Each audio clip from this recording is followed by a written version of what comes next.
Muito obrigada, primeiro, muito obrigada pelo convite. Fico muito satisfeita de estar aí na minha terrinha, né? Que eu moro em Maricá, mas eu sou nascida aí em Irajá, né? Em Vaz Lobo, e a gente tem muito carinho aí para a região, né? E, enfim, vocês estavam falando de humildade e amor aqui no nosso grupo. Eu sou do grupo Grupo Espírita Luz e Caridade, aqui de Maricá. Volta e meia aparece alguém do Humildade e Amor, e é uma coisa muito interessante, que toda hora tem alguém que já foi do Humildade e Amor, que veio morar em Maricá, então a gente é meio que filial também, eu acho, né? Como se nós estivéssemos todos ligados mesmo, estamos, né? Enfim, e além de estar no grupo espírita aqui da minha cidade, fazendo o meu trabalho de evangelização ao longo de alguns anos, né, eu sempre trabalhei fazendo o ENEF, o Encontro da Família Espírita, né, durante o Carnaval. E aí, tem coisa de 1 ano e meio, a coordenadora do ENEF, a Neia, ela me convidou para ajudá-la no setor da família do CERJ. Então, eu também tenho atuado, mas de uma forma assim, ajudando, né, a NEA no trabalho de estruturação do setor da família. E aí, quando a Tatiana me convidou, eu pensei, como nós temos sido muito convidadas para falar sobre o setor da família, somos quatro pessoas, né, no setor da família do CERJ. Nós temos sido muito convidadas para esclarecer, porque é muito novo, né? A FEB está comemorando esse ano 5 anos do setor da área da família da FEB, e pouca gente, a gente faz o trabalho com famílias, mas pouca gente sabe que estruturas existem em torno desse trabalho, né? É um trabalho muito novo, a gente tem procurado divulgar o máximo que a gente pode, agora com Orientação do Centro Espírita, o OSCE, que saiu há pouco tempo, tem meses, a FEB reeditou depois de 10 anos, né? E tem lá, pela primeira vez, a estrutura do setor da família, de um grupo espírita, como deveria ser. Aí é desse tema que eu gostaria de conversar com vocês, tá? Então, eu vou compartilhar aqui o PowerPoint que eu fiz. Então, assim, a gente falar da família, né, é algo que a gente já faz há muitos anos, né, na doutrina. A gente tem as bases doutrinárias, tanto das obras da codificação, quanto das obras psicografadas, né, daí Chico Xavier, mas temos também outros médiuns, que vem trazendo uma teoria muito rica para a gente ver o quanto é importante a gente valorizar essa instituição, né? A instituição família, para nós espíritas, é uma instituição divina, né? Ela é uma ideia de Deus. E aí a gente ouve falar muita coisa sobre família, a família está acabando, a família... e nunca vai acabar uma obra divina, né? Nós temos sofrido a modificação da estrutura familiar, né, ao longo da nossa história, principalmente em relação ao papel da mulher na sociedade, tem gerado uma modificação na estrutura, bem como uma modificação em relação à aceitação, né, das famílias de outras configurações, né, que são famílias homoafetivas, né? Então, essa modificação pode causar estranheza, mas a família vai ser sempre, né, esse local onde os laços sociais, né, se tornam mais apertados, e porque os segundos constituem uma lei da natureza, né? Porque os laços da família é uma lei da natureza. Quis Deus que, por essa forma, os homens aprendessem a amar-se como irmãos. Então, a base do Livro dos Espíritos nos coloca que nós temos os laços familiares, né, como uma lei da natureza. E ele pergunta na 775, que é uma pergunta muito clássica, que quem estuda família sabe que qual que seria o resultado do relaxamento desses laços, né? Que os espíritos respondem que seria uma recrudescência do egoísmo, né? E também no nosso decálogo, no decálogo do Antigo Testamento, quanto no nosso Evangelho, no capítulo 14, Kardec também traz um capítulo especialmente dedicado a essa relação familiar, né? E com o título Honrai vosso pai e vossa mãe, né? A fim de viverdes longo tempo na terra que o Senhor, vosso Deus, vos dará, que é uma citação, é um dos mandamentos do Decálogo, né? Ainda no Evangelho segundo o Espiritismo, né? No capítulo 22, tem 3, a gente vê que na união dos sexos, a par da lei divina material comum a todos os seres vivos, há uma outra lei imutável, né, como todas as leis de Deus, exclusivamente moral, que é a lei do amor. Então, quis Deus que os seres se unissem não só pelos laços da carne, mas também pelos laços da alma, a fim de que a afeição mútua dos esposos se lhes transmitisse aos filhos, e fosse dois, e não um somente, a amá-los, a cuidar deles e a fazê-los progredir.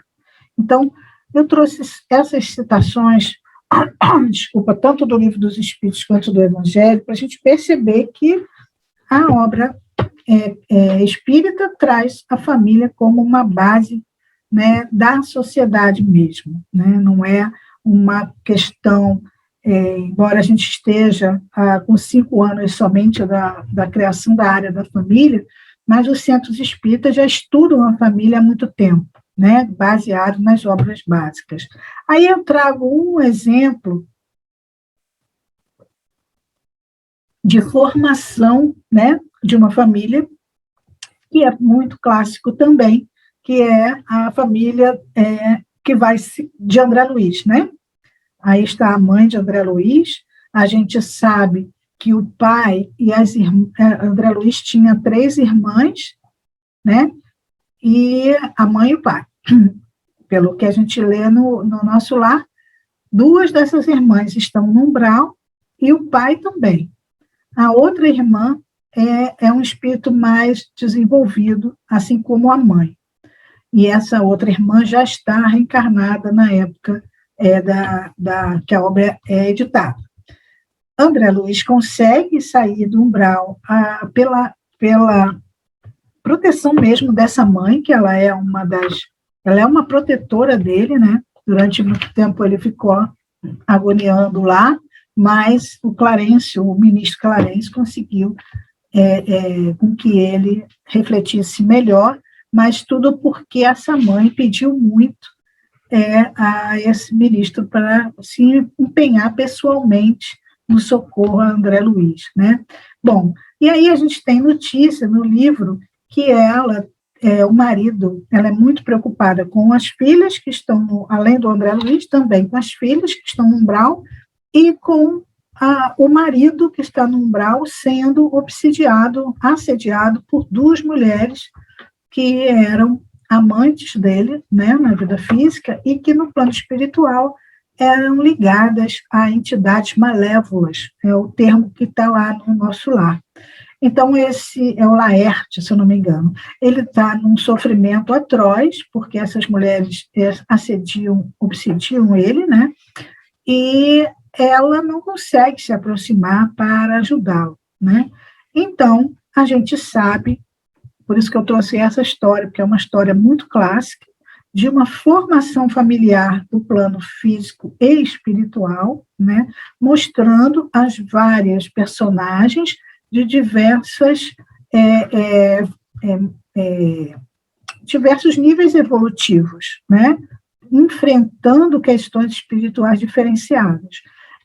A mãe de André Luiz, então, resolve que pede instrução e recebe apoio da espiritualidade superior para reencarnar e se tornar mãe, esposa novamente daquele marido e mãe das meninas, das moças que obsediam ele, né? E vai receber a proteção e a orientação espiritual para isso. Bom, o André Luiz, quando ele sabe dessa notícia, ele fica muito assustado, né? Então, ela fala, é indispensável amar, André.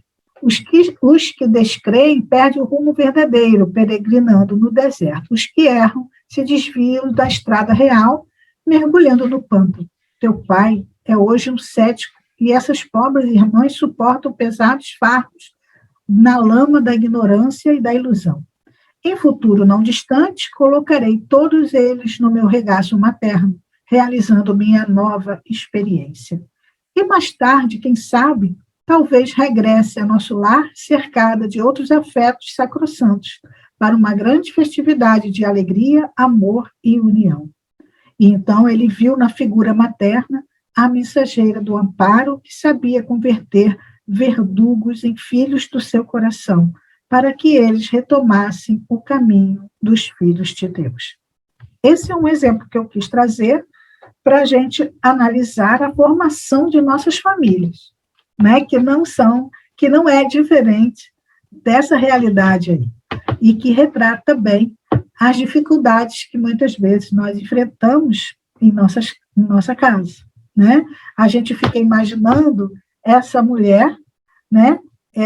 Com essas duas moças adolescentes, né? Que trabalheira que ela não vai ter, quanta ingratidão ela não vai sofrer, provavelmente ciúmes do pai, ciúmes, né? Rivalidades com a mãe, né? E ela vai ter que ter muita humildade, muita paciência, muita perseverança, porque a intenção dela é clara, ela quer regressar a nosso lar com essas pessoas sendo seus afetos. Então, não vai ser uma encarnação fácil para essa mulher, que é um espírito abnegado e dedicado à formação do caminho dos filhos de Deus, né? Então, já não são mais os meus filhos, né? São os filhos de Deus. Bom, com esse exemplo, né? A gente traz essa mensagem, um pedacinho da mensagem de Lázaro, no Evangelho segundo o Espiritismo também, porque eu faço sempre essa relação. Porque muitas vezes a gente olha uma família toda perfeita, porque existem famílias que a gente olha e parece que ali reina uma harmonia, né? Uma energia muito boa, onde todos se entendem pelo olhar, não é? E a gente fala, nossa, por que a minha família não é assim? Claro que essas famílias não são a maioria na Terra, mas existem famílias harmoniosas, casais que se dão extremamente bem, filhos maravilhosos, amorosos, né? E aí eu trago sempre essa relação que o Lázaro nos lembra, de que no início nos homens só existiam os instintos, né?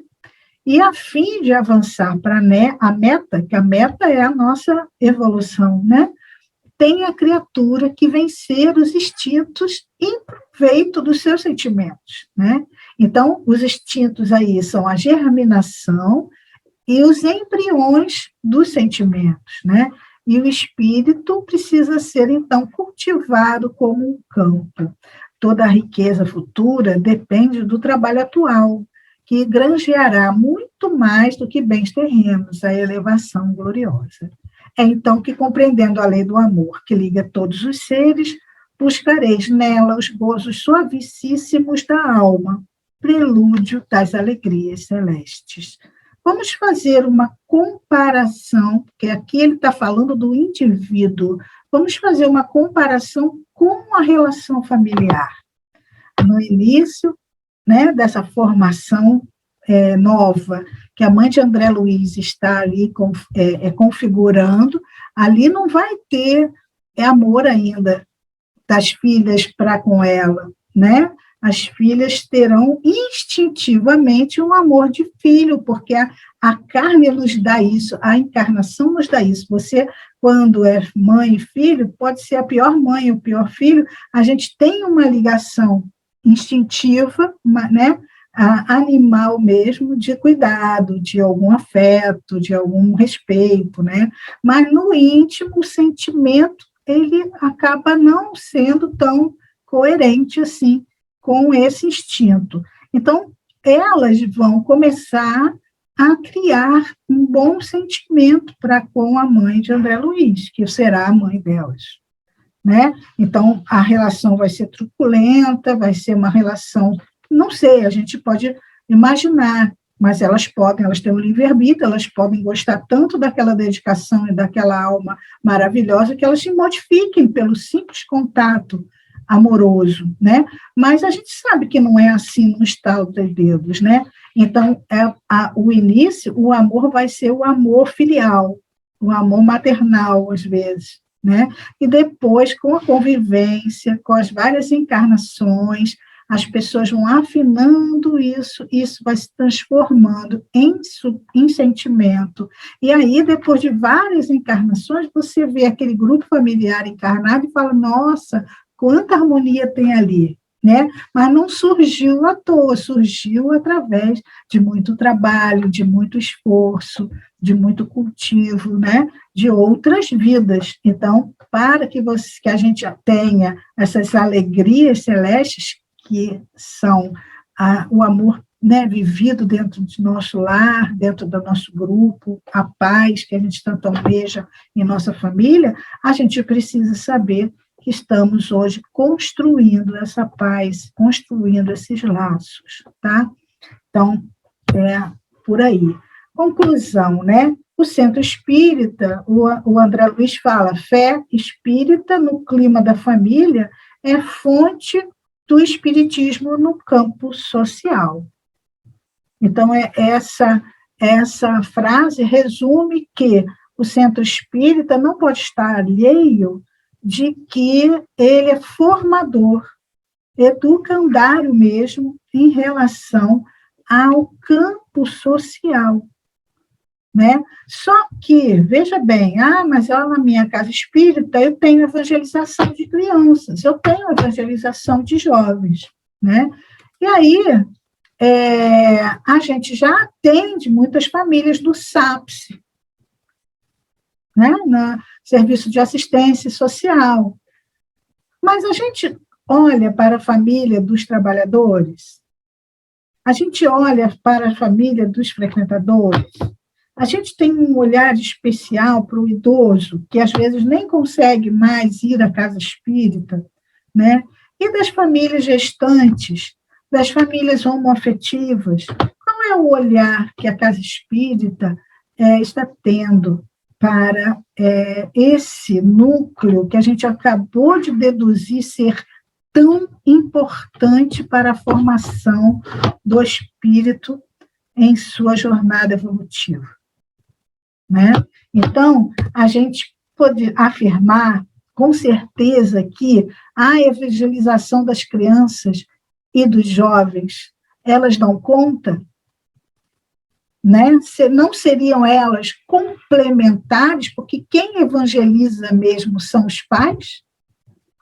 Afinal de contas, a gente passa 1 horinha ou 2 horinhas com a criança e o pai passa o dia todo, né? E no lar que a criança é educada. Então, muitas vezes a gente está evangelizando aquela criança e não está evangelizando o pai, a mãe que cuida daquela criança, a avó que cuida daquela criança, né? E a gente não se preocupa com isso. Não estamos evangelizando a criança, mas ela chega em casa, se faz tudo ao contrário, se fala tudo ao contrário do que ela vê na casa espírita. Então, realmente, a evangelização infantil e de jovem é maravilhosa. Não sou aqui, ninguém aqui está querendo falar o contrário, mas ela é complementar ao trabalho da família, como a escola.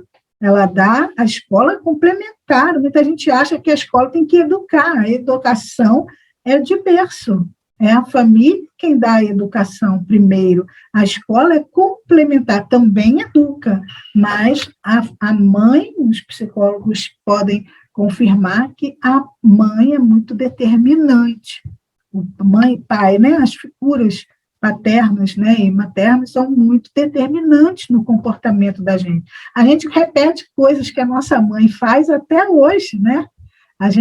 Aquilo é muito forte, tudo que a nossa mãe, nosso pai nos ensinou lá na primeira infância. Então, a gente precisa olhar com um olhar atento a esse pai e a essa mãe de nossos evangelizandos, para ver se nós estamos conseguindo complementar a evangelização deles, né?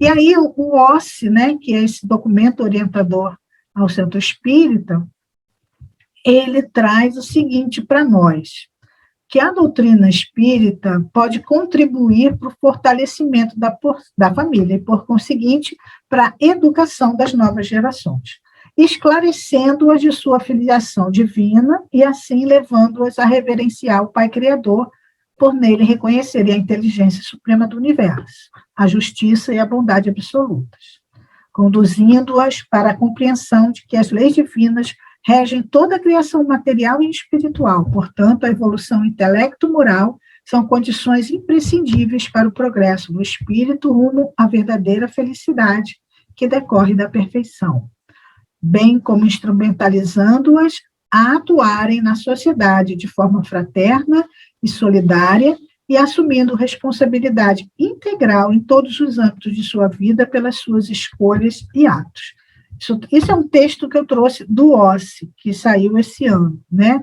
A área da família desenvolve ações que buscam promover o esclarecimento e a compreensão dos preceitos espíritas em relação à família. Tá? Então, a área da família tem como proposta a criação de grupos de estudos que têm características específicas, sendo essencial que estes trabalhem os temas essencialmente inerentes à família à luz do Espiritismo, a fim de evitar-se conflitos com os demais estudos realizados pelas outras áreas do Centro Espírita. Porque muitas vezes a gente tem lá a mãe da criança que está na evangelização, o pai, a mãe e o pai estão lá no ESD, né, no estudo sistematizado, estão no estudo na reunião pública, mas o estudo sistematizado, ele estuda a doutrina espírita. O estudo das obras básicas se aprofunda nas obras básicas, o estudo da mediunidade estuda a mediunidade. A palestra pública trata de temas variados. Nenhuma dessas reuniões ela é específica para temas inerentes à dinâmica familiar. A proposta da FEB e do SERJ também é a proposta de termos uma evangelização de pais e responsáveis, tá? Não simplesmente um estudo do Evangelho. Porque o estudo do Evangelho, a Casa Espírita já oferece. O estudo da doutrina, do Livro dos Espíritos, a Casa Espírita já oferece. Mas quem é que fala do conflito familiar? Quem é que ouve quando a mãe está lá com problemas com um adolescente, né? com problema com o idoso, com Alzheimer, que não sabe lidar com aquilo? Quem é que fala com aquela mãe gestante que está muito assustada com o planejamento do futuro do seu filho, que ela nem estava esperando, que foi... E até com aquela mãe que aborta. Quem é que conversa com essas pessoas que estão sofrendo questões, né, vivendo questões ligadas à dinâmica familiar? Então, um grupo de pais e responsáveis, ele vai ser essencial, né, para esse trabalho da implementação de um setor da família na Casa Espírita. Bom, eles estão como sugestão, né? Criar-se grupo de famílias gestantes ou na fase de planejamento da concepção, né, destinado a frequentadores, trabalhadores do grupo espírita, podendo incluir as famílias atendidas também. O foco é esclarecer e orientar a importância da família, da maternidade, da paternidade, né, da fraternidade à luz do espiritismo, preparando aquele grupo familiar para o acolhimento no lar de espíritos com potencialidades e necessidades específicas, porque muitas vezes o jovem casal, ele pensa assim, veio meu filho, minha teteia, né? E aí ele não enxerga aquele ser que está chegando como um espírito cheio de problemas e de necessidades. Vamos lembrar das filhas da mãe de André Luiz, né? Se ela tiver essa postura, ela não vai conseguir enxergar ali as características que vão demonstrar os traços de personalidade desse espírito que vão aparecer ao longo da sua infância, e que a mãe e o pai, que são conscientes de que ali tem um espírito em evolução, vão poder ter uma outra abordagem na educação dos seus filhos, né? Também o grupo de pais responsáveis pelas crianças que frequentam a evangelização infanto-juvenil do centro espírita. Não é só o pai e a mãe que recebe cesta básica, que tem aquele estudozinho do evangelho. Não, é o pai de todo mundo é pai, todo mundo é mãe. Todo mundo no centro espírita tem uma família. Então, esse grupo, ele pode ser composto de qualquer pessoa que está dentro da casa, porque ou você é filho, ou você é pai, ou você é irmão, né? Então, é um grupo que vai ter especificamente temáticas de família. Você não precisa fazer semanal, pode ser um grupo quinzenal, mensal, que seja, mas um grupo que tenha como um currículo dele, tenha a temática das questões familiares.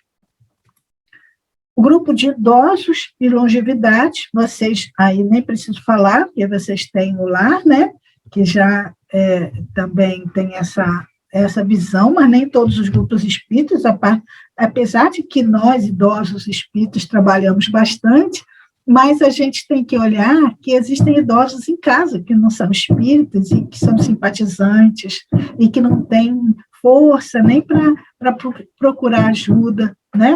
Então, promover algum encontro, alguma coisa que traga esse idoso, porque a gente vê muito grupo de idosos, mas promovendo festinha aí o idoso vai naquelas festinhas, naquele grupo de convivência, mas volta para casa e, novamente, solitário, né? Que às vezes a família não dá a devida atenção, a gente não sabe qual é o passado, a gente não pode julgar, né? Muitas vezes os filhos não têm paciência, né? Mas também tem a vida dinâmica moderna, que você não consegue, né, dar aquela atenção ao idoso. Enfim, tem mil motivos para o idoso estar em casa sozinho também, se vitimizando e sem esperança, né, e sem uma visão espiritual da vida, sem um propósito, que parece que acabou, né, ele só tem que cuidar da casa e mais nada, esperar os filhos virem visitá-los, e a vida vira isso. Então, a gente precisa ter um olhar atento também para esse idoso vitimado, né, que não tem essa visão que nós temos com o espiritismo, e oferecer isso para eles. Pode mudar muito, né? Então, também existe essa possibilidade. O grupo de casais, que isso aqui tem gerado algumas polêmicas, vai imitar a Igreja Católica, mas o que é bom a gente traz, né? Porque também temos dentro da casa espírita casais, todos que são casados convivem com problemas ligados à dinâmica de um casal, que volta e meia você pode promover um encontro, um seminário, um encontro de casais, sim, para se conversar, traz um psicólogo, traz alguém que possa dinamizar uma fraternidade, um encontro fraterno ali entre os casais, promover uma aproximação, né, um debate sobre aí, para que se descubra que o meu problema não é só meu, né, os outros também têm lá os mesmos problemas que eu, né, e a questão da formação, da educação dos filhos, esses desafios todos, a questão da fidelidade, né, da cooperação no lar, são temas que geram muita briga de um casal, né? Então, a gente tem a possibilidade de promover brincadeiras e dinâmicas, como é o ENEF, muitas vezes a gente se diverte naqueles encontros e reflete bastante, né? Nós podemos ter isso mais sistematicamente dentro da casa espírita, né? E também, né, de acordo com os interesses e necessidades das famílias, né, que formam a comunidade do centro, a gente pode... e aqui tem uma coisa importante que está lá no orientador, né, no manual orientador. incluindo a diversidade das configurações familiares. Outras atividades podem ser realizadas pela área. Então, a gente precisa ver que somos pessoas de uma visão diferenciada, a gente não está aqui com nenhum, pode trazer para o encontro da família ou o setor da família um discurso moralista, né, daquela família tradicional, que não é mais o único modelo que se tem na sociedade, né, porque senão você exclui aqueles que também têm direito à convivência no centro espírita e ao respeito, né? Eu próprio tenho um aluno que ele é filho de 2 pais. Então, a gente tem que ter um olhar para essa criança e para esse casal, essas pessoas que criam com filhos, são uma família, né? Então, a gente precisa, e a doutrina espírita vem trazendo esse respeito, né, que eu acho muito interessante. E podemos fazer, não dá para fazer um setor da família que tenha reunião sistemática, porque não temos pessoas, não temos, né, mas podemos fazer encontros, seminários, trazer sistemas para as palestras públicas, né, para algumas ações de divulgação, para uma postagenzinha sobre valorização dessas temáticas, né, e campanhas, etc.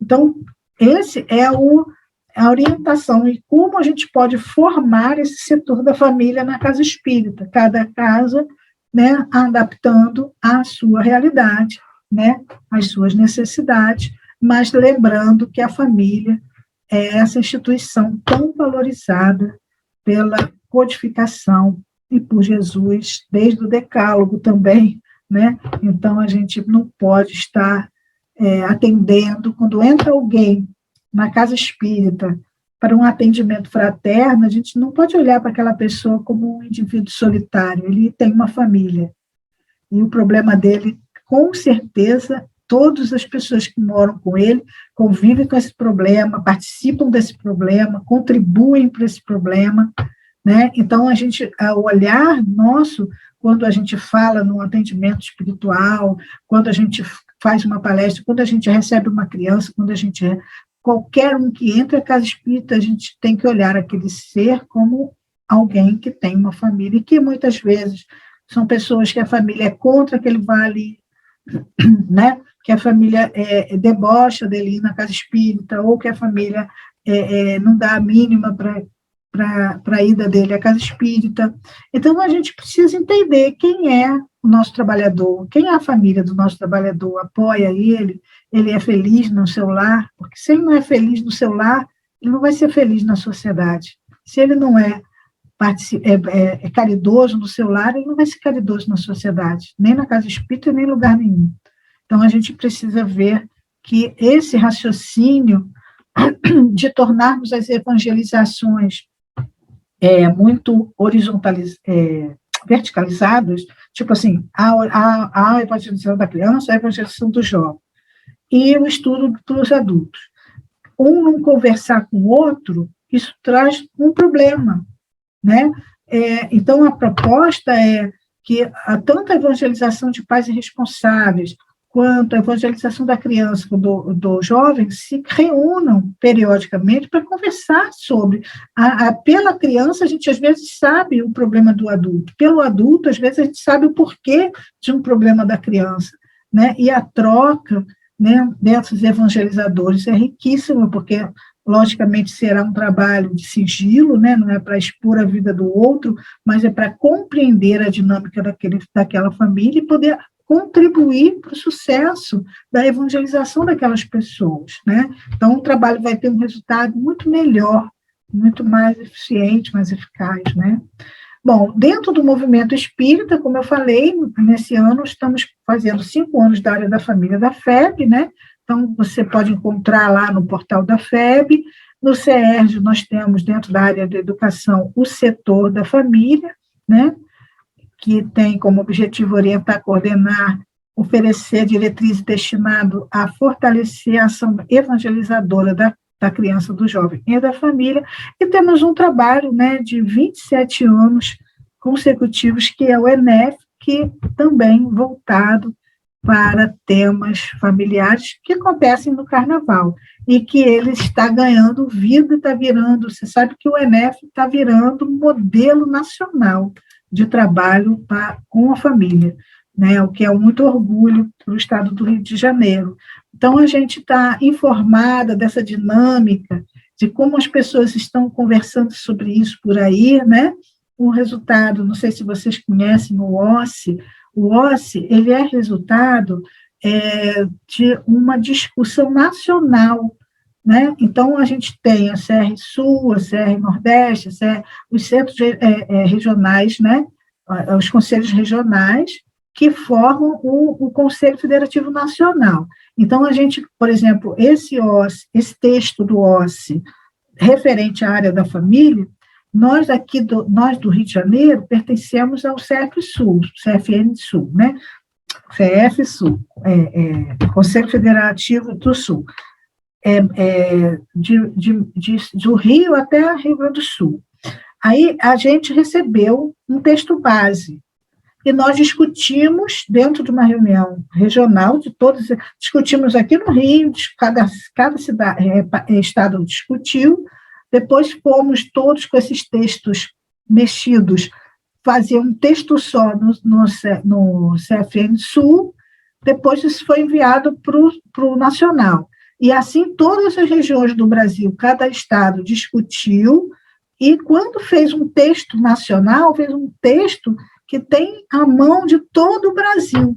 Então, quando a gente fala de essas sugestões foram dadas por centros espíritas do Brasil inteiro, né, dentro daquele critério de Kardec, que é a pluralidade, né, das informações que são respeitadas, porque é o que está sendo proposto por vários grupos espíritas de cabeças pensantes dentro do espiritismo do Brasil inteiro. A FEB não faz o manual orientador, a FEB edita, mas quem realiza, quem discute, quem escreve, quem discute todo esse texto, são todos os, né, que vai para o centro espírita, para os seus, do seu vai para o CERJ, do CERJ vai para a Central Sul, e do Central Sul vai para a FEB, né? Então, é um trabalho enorme, que levou 3, 4 anos para terminar, e de cada área, de cada setor da Casa Espírita. Vale a pena a gente ler, já tem ele em PDF disponível no site da FEB,